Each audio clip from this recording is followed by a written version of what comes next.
Assalamualaikum warahmatullahi wabarakatuh. Alhamdulillah. Astaghfirullah wa atubu ilaih min syururi anfusina wa sayyiati a'malina. Man yahdihillahu fala mudilla lahu wa man yudlil fala hadiya lahu. Asyhadu an la ilaha illallah wahdahu la syarika lahu wa asyhadu anna Muhammadan abduhu wa rasuluh. Allahumma shalli ala nabiyyina Muhammadin wa ala alihi wa sahbihi ajma'in. Amma ba'du. Jamaah rahmatullah, kita melanjutkan hikmah yang kemarin.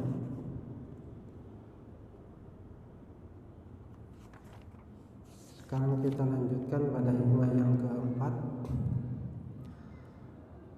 Ibnu Athaillah menyampaikan, ijtihaduka fima dumina laka wa taqsiruka fima tuliba minka dalilun ala intimasil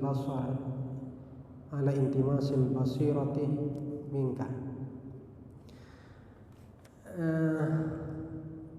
Ijtihad, kesungguh-sungguhan dalam mengerjakan sesuatu yang dijamin oleh Allah. Jadi mengerahkan segala daya upaya, pikiran penuh semuanya terhadap sesuatu yang sebenarnya dijamin oleh Allah. Wa taqsiruka fima tuliba minka, dan melalaikan terhadap sesuatu yang dianjurkan, diwajibkan kepada kamu. Artinya melalaikan apa yang memang diwajibkan oleh Allah, apa yang memang diperintahkan oleh Allah. Maka itu dalilun ala intimasil basirah minka. Itu menunjukkan kebutaan basirah engkau. Jadi orang yang mengerahkan segala daya upaya untuk mendapatkan dunia ini, yang sementara dunia itu sudah dijamin rezekinya oleh Allah, dan pada posisi yang lain justru melalaikan apa yang memang Allah wajibkan. Artinya sesuatu yang memang tidak dijamin, jadi diwajibkan justru kepada makhluknya itu tandanya orang yang mata hatinya itu, basirah itu mata hatinya itu buta. Artinya tidak bisa melihat kebenaran dan kebaikan basirahnya. Kita mengenal ada basarun, ada basiratun. Jadi kalau basirah itu penglihatan mata batin, kalau basarun itu melihat dengan mata. Dengan mata itu basirah. Nah, apa yang dengan mata itu basar, dengan basirah itu dengan mata hati. Dengan mata hati itu basirah.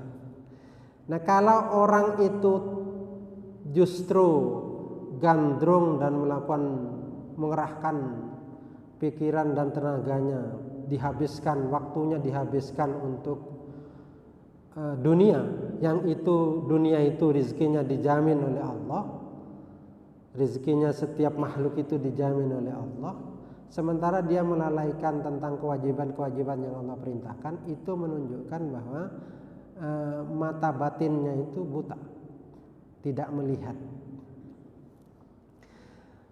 Nah, terus apa yang dijamin oleh Allah itu? Yang dijamin oleh Allah itu adalah semua rezeki yang setiap makhluk itu dijamin oleh Allah. Nah, kalau hidup kita dipergunakan habis untuk itu, maka itu berarti mata batin kita menjadi tumpul. Mata batin kita menjadi keras dan tidak bisa melihat apapun. Terus apa yang dituntut oleh Allah adalah huwa al-amalul ladzi yatawassalu bihi ila sa'adatil akhirah wal qurbi min Allah min ibadatin wa ta'atin. Sedangkan apa yang kewajiban-kewajiban apa yang dituntut, yang harus dikerjakan seorang hamba adalah yaitu melakukan ketaatan dan ibadah yang justru itu akan membahagiakan di akhirat dan mendekatkan kepada Allah. Mendekatkan kepada Allah. Nah, orang-orang yang basirahnya itu tajam, basirahnya itu bisa melihat, tentu dia akan lebih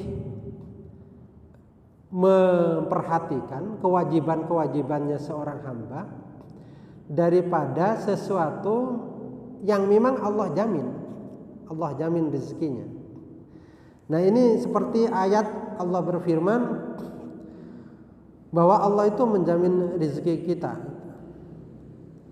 Wa ma khalaqtul jinna wal insa illa liya'budun.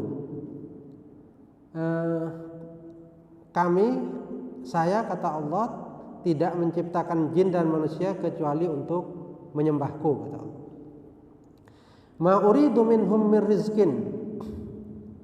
Saya itu tidak menginginkan dari mereka rezeki. Jadi Allah tidak menginginkan dari kita rezeki. Wa ma uridu ayyut'imun.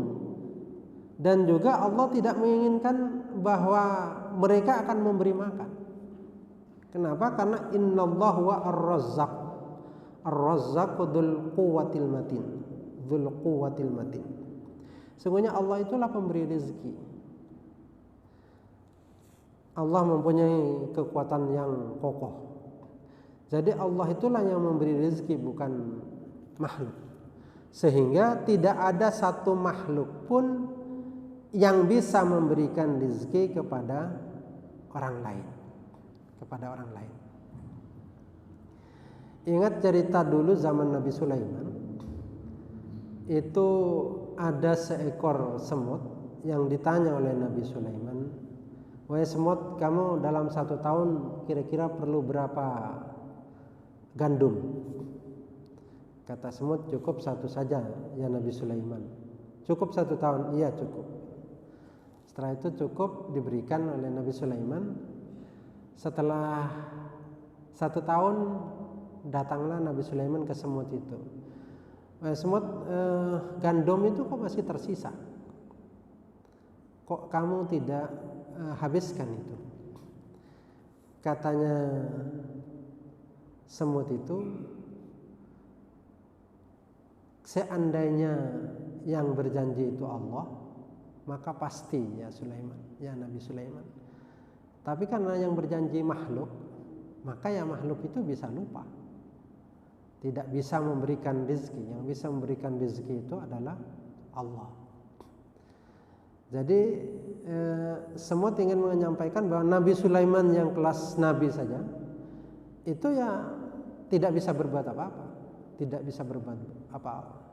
Jadi hanya Allah yang bisa memberikan rezeki itu. Jadi semua makhluk itu Allah jamin rezekinya dan Allah pasti memberikan itu. Maka dalam satu hadis Rasulullah mengatakan, dalam hadis qudsi Allah berfirman, Allah Ta'ala yaqul, "Abdi ati'ni fima amartuk wa la tu'allimni bima yaslahuka." "Wahai hambaku, taatilah aku, taatilah apa yang aku perintahkan," katanya Allah, "dan jangan engkau mengajari aku tentang apa yang kamu butuhkan." Jadi Allah itu sudah tahu kebutuhan kita dan pasti memberi kebutuhan kita. Jadi Allah hanya meminta, sudah taati apa yang aku perintahkan, kata Allah. Semuanya itu mengenai rezeki, semuanya Allah yang jamin. Semua Allah yang jamin. Nah, semua makhluk itu seperti itu. Jadi yang menjadi perhatian di sini adalah bahwa ada orang yang lalu mencari rezeki itu siang malam, pikiran dan tenaganya diturahkan untuk itu.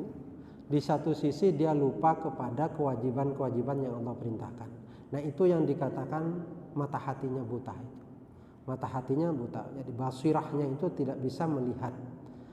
Nah, tetapi kalau ada orang yang lalu bersungguh-sungguh bersungguh-sungguh mencari rezeki, terus dia tidak melupakan kewajibannya.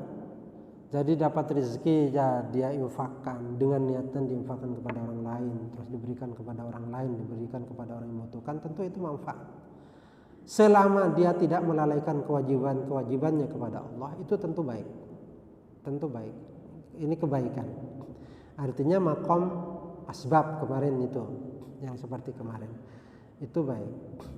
Jadi semua makhluknya Allah itu dijamin rezekinya oleh Allah. Oleh karena itu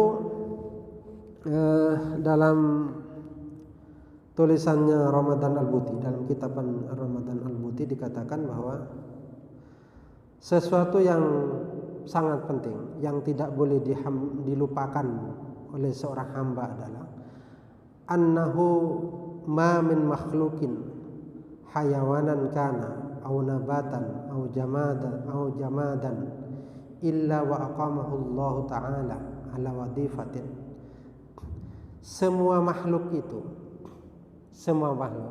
baik itu hayawan, baik itu hewan, baik itu tumbuh-tumbuhan, atau baik benda-benda mati sekalipun, itu Allah tetapkan kewajiban-kewajibannya. Jadi kewajiban-kewajibannya ada, termasuk burung, termasuk manusia, termasuk tumbuh-tumbuhan. Allah itu memberikan kewajiban-kewajiban bahwa dia harus bertasbih kepada Allah, harus menyembah Allah, harus tunduk kepada Allah. Cuma lalu caranya yang berbeda, bahwa makhluk itu bertasbih kepada Allah. Jadi Allah dalam Al-Quran menjelaskan dalam surat An-Nur ayat ke-41, Allah berfirman, kullun qad alima salatahu wa tasbihah. Jadi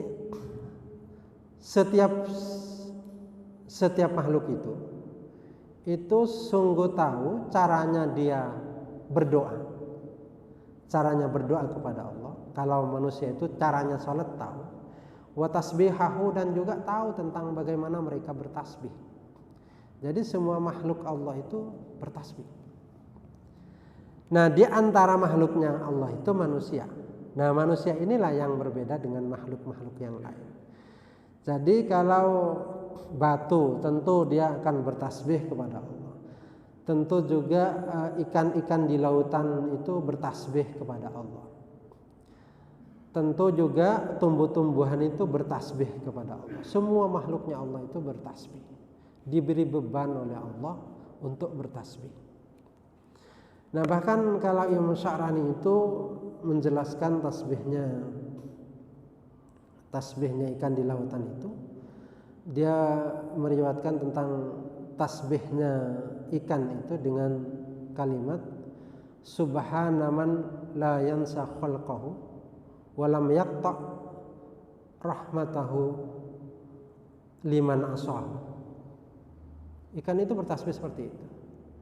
Maha suci zat, maha suci Allah yang tidak pernah lupa terhadap makhluknya, dan juga tidak akan memutuskan rahmatnya termasuk bagi orang yang melakukan maksiat kepada Allah. Jadi ikan itu saja bisa sesadar itu sampai bertasbih sedemikian, bahwa Allah itu zat yang tidak pernah melupakan makhluknya. Jadi makhluknya terus diberi rezeki oleh Allah. Hatta makhluk itu tidak melakukan ketaatan, tetap diberi rezeki oleh Allah. Itu tasbihnya ikan.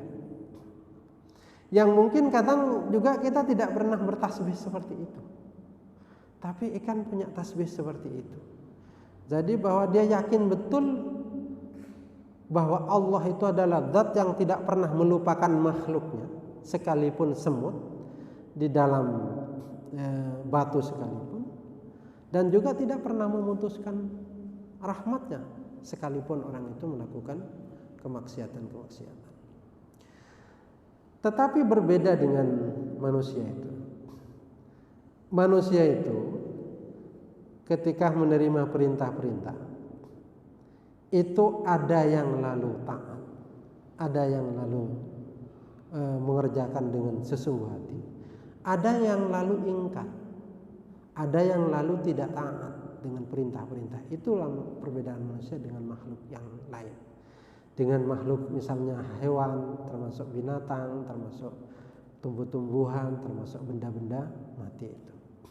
Oleh karena itu, kalau ingin menggambarkan tentang bagaimana makhluknya Allah yang benda mati itu senang kepada Allah, termasuk senang kepada Rasulullah, adalah ketika Rasulullah pertama kali di Madinah, itu Rasulullah kan ketika naik mimbar itu kan di sepotong pohon, potongan pohon itu dijadikan mimbar, dinaiki aja belum dibentuk mimbar seperti ini. Jadi Rasulullah di situ bersandar juga ke pohon itu. Nah, ketika lalu ada sahabat yang mengusulkan untuk dibuatkan mimbar, dibuatlah mimbar. Dibuatkan mimbar. Lalu ketika Rasulullah berada di atas mimbar itu, mimbar bukan pohon yang tadi, bukan potongan pohon itu, potongan kayu itu, bukan itu. Jadi sudah dilepas itu, jadi mimbar baru dibuatkan oleh para sahabat. Itu menangis. Yang mendengar itu Rasulullah, tangisan dari sepotong kayu yang biasa digunakan sebagai mimbarnya Rasulullah. Jadi potongan kayu saja, saking senangnya kepada Rasulullah, dia menangis. Saking senangnya kepada Rasulullah, menangis. Karena apa? Karena dia tidak dipakai oleh Rasulullah. Itu menangis.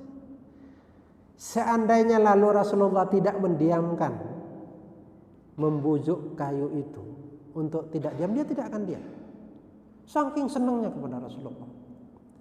Itu menunjukkan bahwa begitu taatnya kayu itu, begitu senangnya dia kepada Allah dan Rasulnya. Sepotong kayu, sepotong kayu. Nah, bagaimana dengan manusia? Tentu manusia ada yang taat kepada Allah, ada yang setengah taat, ada yang lalu betul-betul taat. Sehingga ada makhluknya Allah yang ketika dia di dunia itu ya senang betul kepada Allah, ya bahagia betul. Sehingga ada ulama itu ketika di akhir hayatnya itu menangis karena mau meninggal. Nah, ini kan jadi iskal ya, kepada kita. Kok ada ulama yang begitu soleh mau meninggalkan dunia kok menangis? Lalu ditanya oleh sahabat-sahabatnya, ditanya, kenapa kamu menangis? Iya, karena begitu saya meninggal tidak ada kesempatan lagi saya untuk menyembah Allah di tengah terik matahari. Jadi panas luar biasa, dia tetap senang kepada Allah. Tidak ada kesempatan itu lagi. Itu kenangannya. Yang kedua, tidak ada kesempatan lagi saya untuk mengambil wudhu di tengah dingin yang luar biasa, di malam yang begitu dingin luar biasa. Dan itu kenikmatan bagi saya. Kenikmatan menyembah Allah, mengambil wudhu di tengah malam yang begitu dingin. Setelah itu saya menyembah Allah. Itu luar biasa. Itu kesenangan saya. Dan itu saya akan segera mengakhiri itu. Itu saking senangnya kepada Allah. Nah, itu orang yang begitu patuh kepada Allah. Ada orang yang begitu. Ada yang lalu orang sama sekali tidak patuh, jadi membangkang. Ada yang 50-50. Ya kebaikan dilakukan, ya kemaksiatan dilakukan. Ada kemaksiatan dilakukan, ya kebaikan dilakukan. Ada yang seperti itu.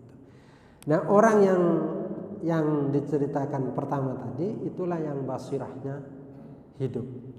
Jadi basirahnya itu bisa melihat kebaikan dan kebenaran. Nah, orang yang lalu dalam hidupnya hanya sibuk mencari dunia dan pikirannya itu lalu terpaut dengan dunia, terpesona dengan dunia, maka itulah yang dikatakan orang yang basirahnya itu tidak bisa melihat.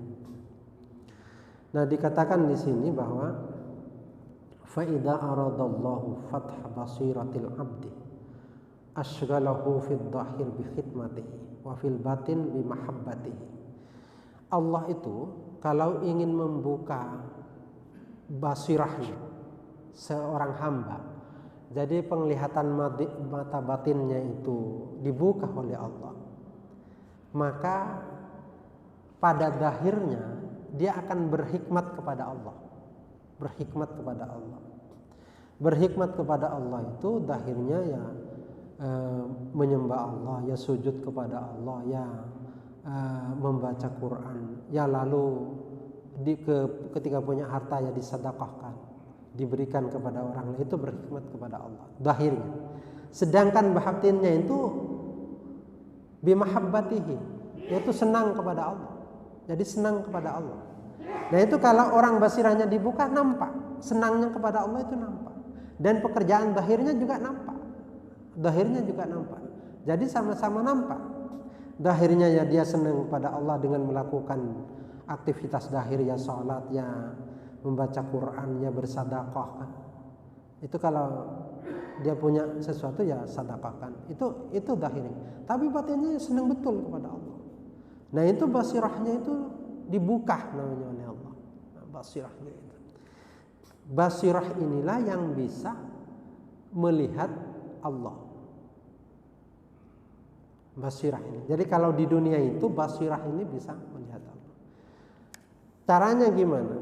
Nah, ketika orang melihat keagungan-keagungan Allah itu, atau melihat jamalnya Allah, kemahaindahannya Allah, itu basirahnya bisa melihat keagungan-keagungan itu nampak dalam hatinya, sehingga Allah itu dalam basirahnya tampak.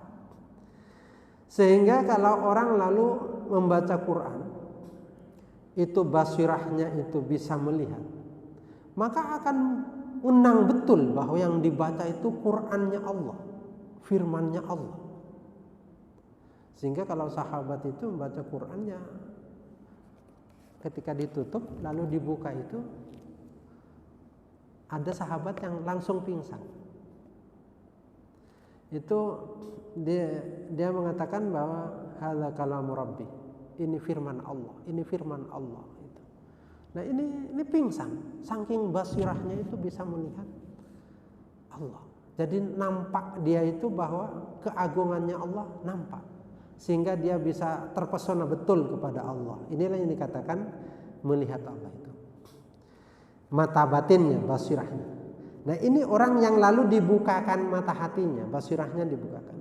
Jadi kalau ada orang yang lalu senang ke masjid, senang sholat, senang baca Quran, khusyuk dia dan senang kepada Allah, itu berarti dibuka basirahnya oleh Allah.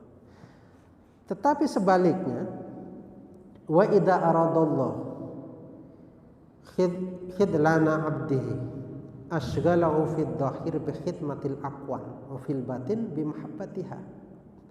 Jadi ketika Allah menginginkan untuk menerlantarkan hambanya, membiarkan saja makhluknya itu, apa yang dikerjakan dibiarkan, maka Allah akan menyibukkan zahirnya itu, jasadnya itu, dengan berkhidmat kepada makhluk, berkhidmat kepada dunia. Sehingga ketika dia siang yang melakukan pekerjaan-pekerjaan dunia, ya ketika malam ya pikiran-pikirannya menghitung-hitung dunia. Nah itu zahirnya ya begitu. Jadi dia seolah-olah ya berhikmatnya itu bukan kepada Allah, tetapi kepada dunia. Jadi siang dan malam itu ya dunia yang dikerjakan. Bangun tidur ya dunia, mau tidur ya dunia. Wa fil batin bi mahabbatiha. Sedangkan di batinnya itu maka yang ada cinta kepada dunia. Nah inilah orang yang akan nampak bahwa orang yang lalu buta mata hatinya, basirahnya itu buta, tidak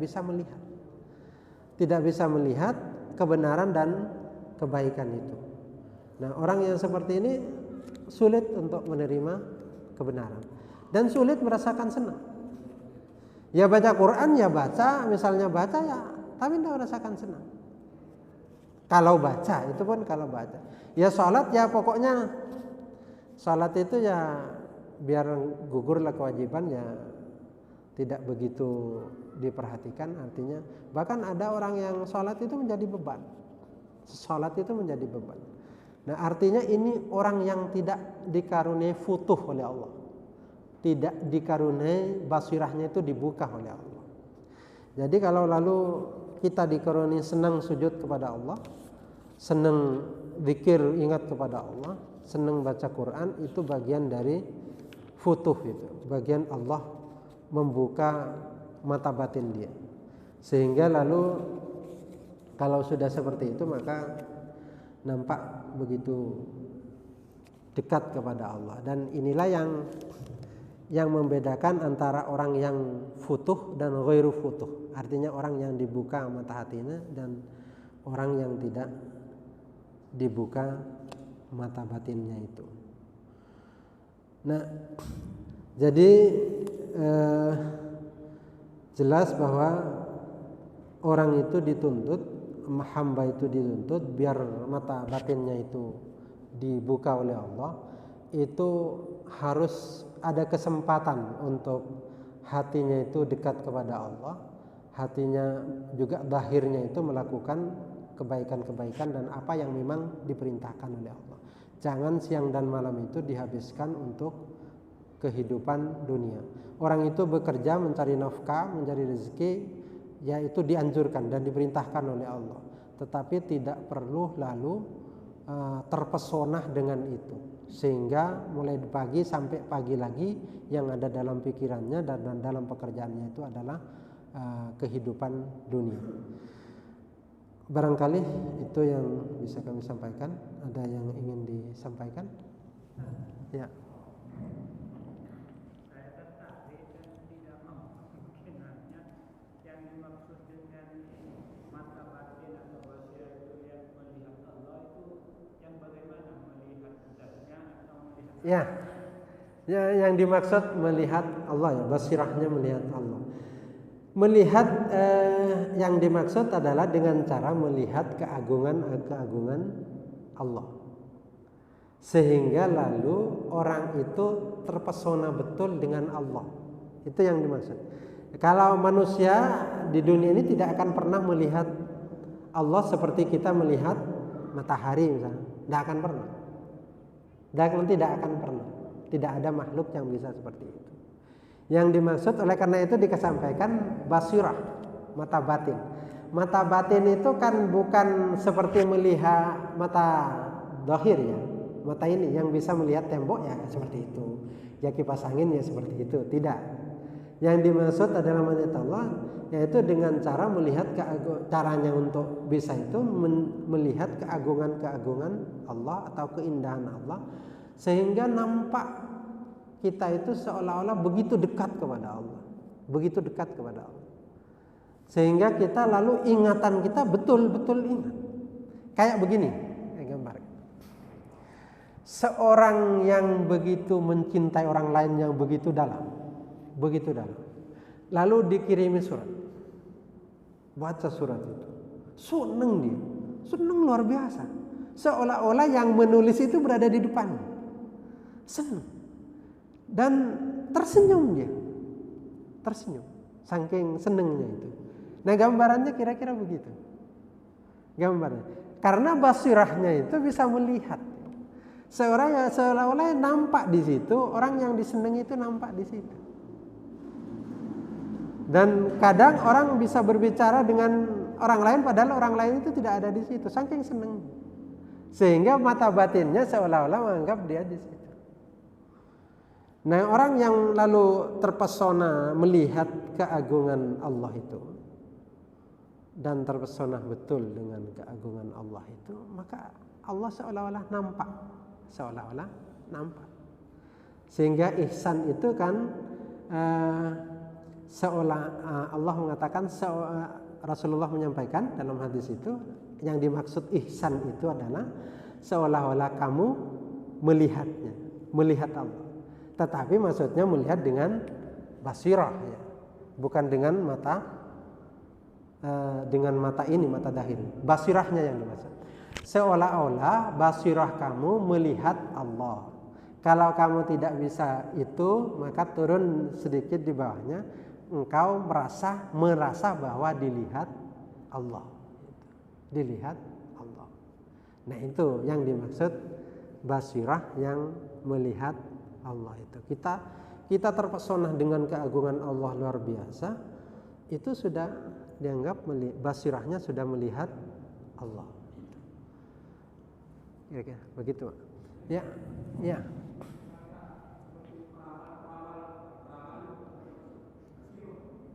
Peramal itu kayak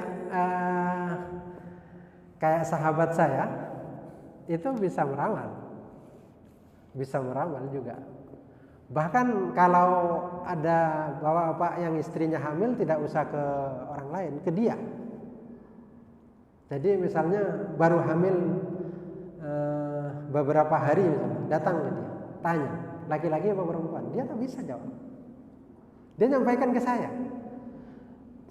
Kebetulan dia sudah sepuh.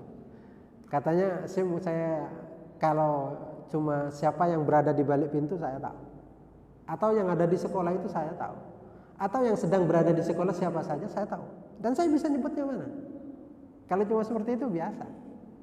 Cuma ini orang ini bukan karena karunia dari Allah, bersama jin dia. Dia mengatakan saya itu bersama jin. Jin itu kadang bisik saya tidak tanya, kadang dibisiki. Belum saya tanya itu. Itu yang ada di perutnya itu laki-laki katanya itu. Cerita sendiri dia. Jadi tahu. Saya nggak tahu.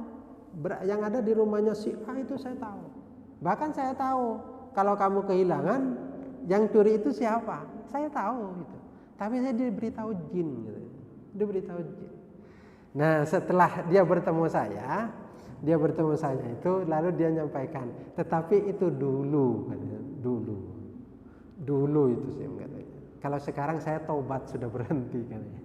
Sudah berhenti karena saya tidak mau bersama jin. Jin itu katanya meskipun baik sangat berbahaya. Sangat berbahaya. Allah masih mengkaruniai saya itu, mengaruni kebaikan kepada saya sehingga saya memutuskan dari jin itu. Jin itu kalau bagaimanapun yang namanya jin itu tetap mencari celah untuk menjerumuskan manusia. Kalau dia gagal ke saya, maka anak saya. Kalau gagal ke anak saya, cucu saya. Terus begitu, keluarga itu mau dihabisi. Nah, maka lalu saya memutuskan untuk berhenti bersama jin. Jin itu ada yang alim, jadi ada yang alim, ada yang pintar. Kalau katanya bapak saya dulu, jin Islam dengan jin kafir itu lebih sulit menaklukkan jin Islam. Kalau jin Islam itu dibaca ayat kursi, baca juga dia, pintar juga. Dibaca surat Al-Baqarah bisa baca surat Al-Baqarah juga. Tapi kalau jin itu jin kafir, dibaca ayat kursi, sudah selesai dia. Nah, kalau jin Islam dibaca ayat kursi, bisa mungkin dia baca sama-sama dengan sampean, lalu bisa lomba baca. Jadi itu yang dimaksud kalau yang seperti itu jin. Tetapi Bapak, ada orang yang dikaruniai kasyaf oleh Allah. Kasyaf itu artinya dibuka, sehingga mata batinnya bisa melihat. Ada. Tetapi itu tidak bisa digunakan semau dia menggunakan. Tetapi itulah karunia oleh Allah. Kapan Allah memberi dia bisa. Kapan Allah tidak memberi tidak bisa. Kayak Umar bin Khattab ketika pasukannya di peperangan, Umar di atas mimbar itu menyampaikan, segera naik ke atas gunung. Itu sedang di atas mimbar, sedang khutbah. Itu menyampaikan, segera naik ke atas gunung. Umar itu dengan mata batinnya bisa melihat, dinampakkan oleh Allah, kasyaf dibuka oleh Allah, tabir ini dibuka, dunia ini dibuka, sehingga Umar bisa melihat kejauhan yang luar biasa. Sehingga pasukannya disuruh naik untuk menang. Ya naik. Ya begitu naik ya menang pasukannya. Perintahnya dari Madinah. Gitu. Nah jadi itu kasyaf ya. Kasyaf, ada orang misalnya datang namu kepada seorang ulama lalu katakan begini, kamu itu begini. Nah kasyaf dia. Kasyaf. Ada yang begitu. Tetapi ada juga yang jin. Nah, kalau dukun-dukun itu termasuk jin, bukan kasyaf. Tapi kalau orang solih itu kasyaf. Tapi kalau kasyaf itu tidak lalu setiap orang datang baris, datang tanya bisa jawab, enggak. Kasyaf itu kapan diberi ya sudah bisa jawab. Kapan enggak diberi ya enggak bisa menjawab. Hah? Untuk membedakan yang dari jin dan yang Nah, seperti itu tadi. Jadi kalau kasyaf itu ya kapan Allah membuka. Jadi kapan dia bisa diberi oleh Allah ya bisa tahu. Caranya gimana untuk tahu apakah dengan jin? Kapan orang itu bisa misalnya nebak orang kapan saja dan siapa saja, itu bukan kasyaf. Bukan kasyaf berarti. Dan kalau kasyaf itu kadang dia tanpa ditanya memberitahu. Tidak ditanya memberitahu. Itu kasyaf. Tapi kalau 20 orang ngantri, tanya satu-satu dijawab satu-satu, itu jin. Dan ya.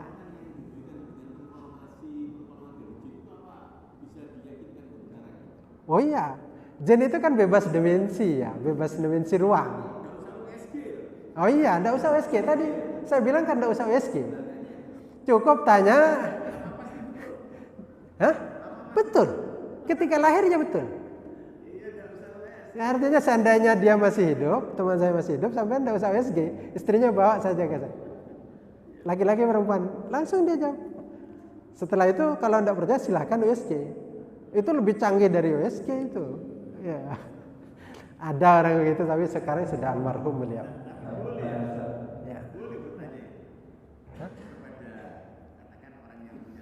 Ya, janganlah, jangan. Artinya kalau bersama jin itu risikonya terlalu tinggi. Apa?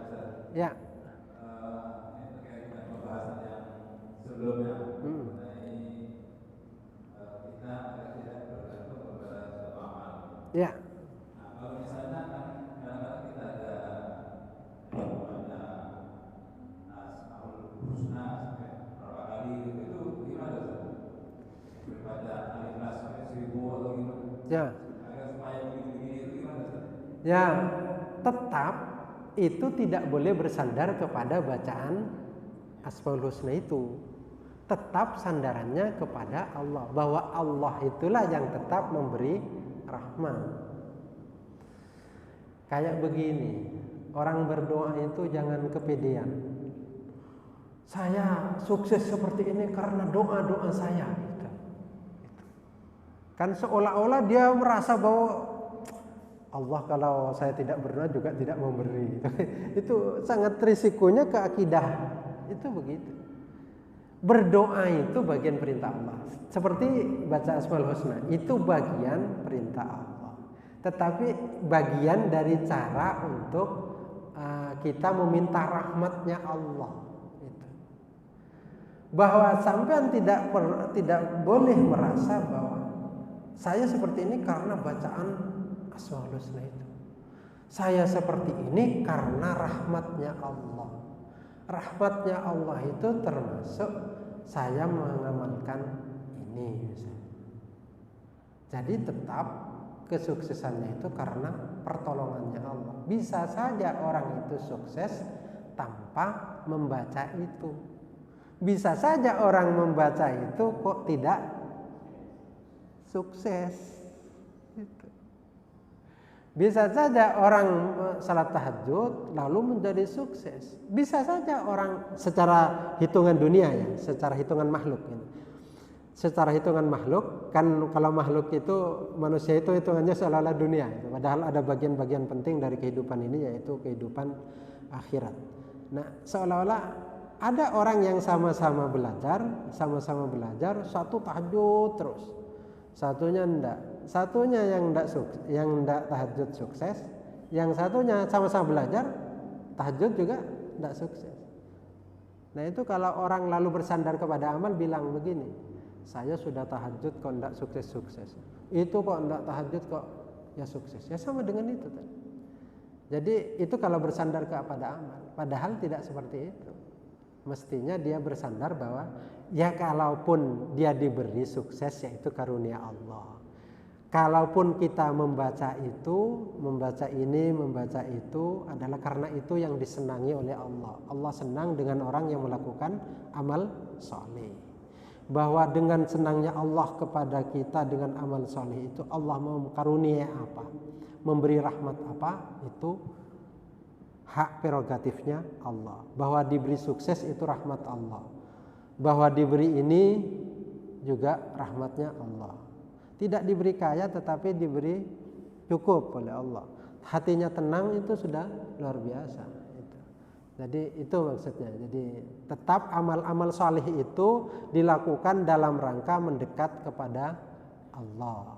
Mendekat kepada Allah dalam rangka untuk mendapatkan karunia-karunia Allah dan ridhonya Allah. Bahwa bagaimana bentuknya Allah memberikan kebaikan-kebaikan kita itu Allah yang lebih tahu daripada kita. Barangkali itu sudah cukup. Barangkali itu. Ihdinas siratal mustaqim. Assalamualaikum warahmatullahi wabarakatuh.